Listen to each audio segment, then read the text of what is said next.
here's some random claim somebody made. The mean body temperature is less than 98.1 degrees. Well, okay, what evidence you got? Well, they don't have any evidence. They just said it. Okay, we're statisticians. We go out and get evidence. We're going to get a mean, we're going to get a standard deviation, and then we're going to decide, well, you don't know what you're talking about.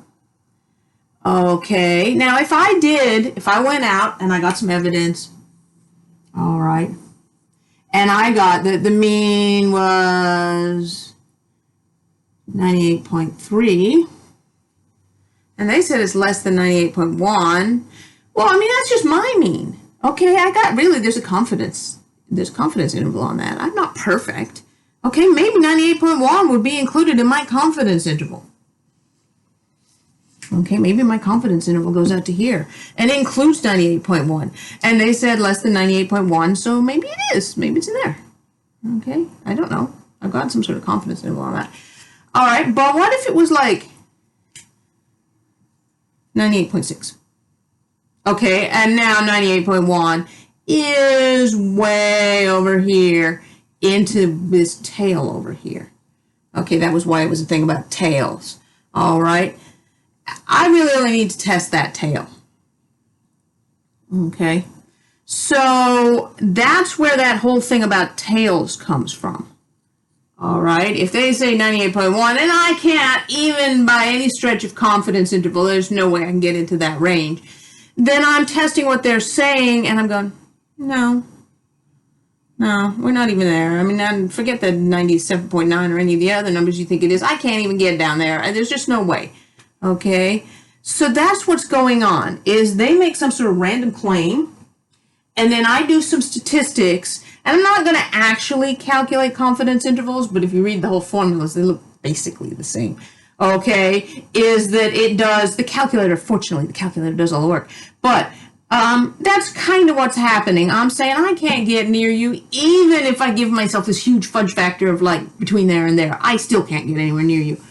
Or maybe I could. I mean, maybe, you know, when I'm doing it, I get like 98. I mean, I don't think that's really true about body temperatures. But we'd be in agreement then.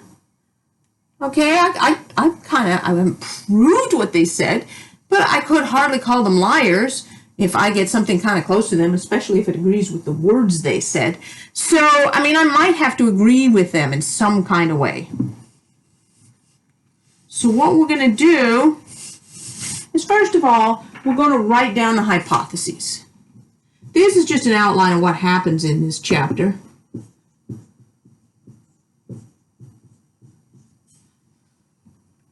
Okay, and that I have to do by hand, and that was what the previous section was, when we're still on 8.2, is practice writing those. That's just the stuff the other person said. And then I quickly forget about formulas and everything, race for my calculator, and let my calculator give me two numbers.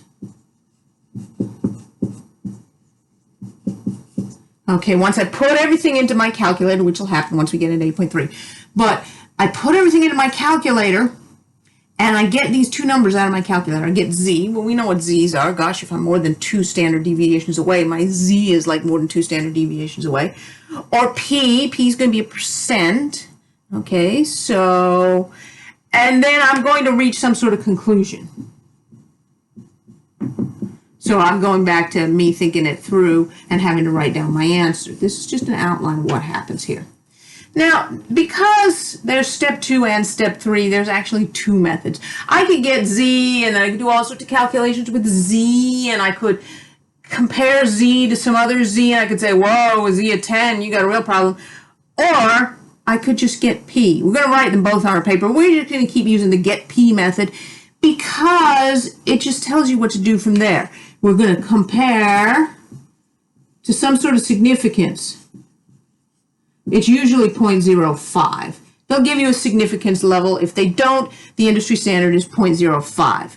And what P is the chance that the other person has any clue what they're talking about at all. So if I put everything in my calculator and it comes out with 0.001, this person right here has a 0.001, so a 0.1%, if I change it into a percent, that's their chance of being right, having any idea what they're talking about.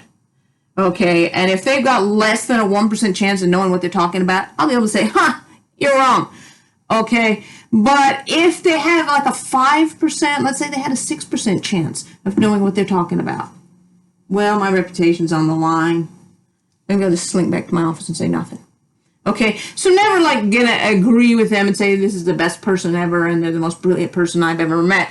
Not gonna say anything like that. I'm just gonna forget we ever did that. Okay, so I won't ever accept what they say. I'll just slink away quietly. Okay, but if they say something wrong, I'm gonna make myself rich and famous by claiming how wrong you are. Okay, so that's what's going on in chapter 8.